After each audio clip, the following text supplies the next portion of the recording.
Hi friends, ఇంగ్లీష్లో phonetics ఎంతో ప్రాధాన్యత కలిగి ఉన్నాయి. ఈ సౌండ్స్ అనేవి చక్కగా వస్తే ఇంగ్లీష్ చదవడం ఈజీగా ఉంటుంది. ఫస్ట్ ఏ సౌండ్స్తో తయారైనటువంటి కొన్ని వర్డ్స్ చదువుతాం. మీరు కూడా ప్రతి వీడియో చూడండి, నేర్చుకోండి.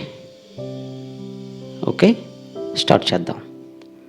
CAP cap, MAP map, TAP tap, MAN man, VAN van, PAN pan. CAT cat, RAT rat, MAT mat, BAT bat, HAT hat, DAM dam, FAT fat. Thank you.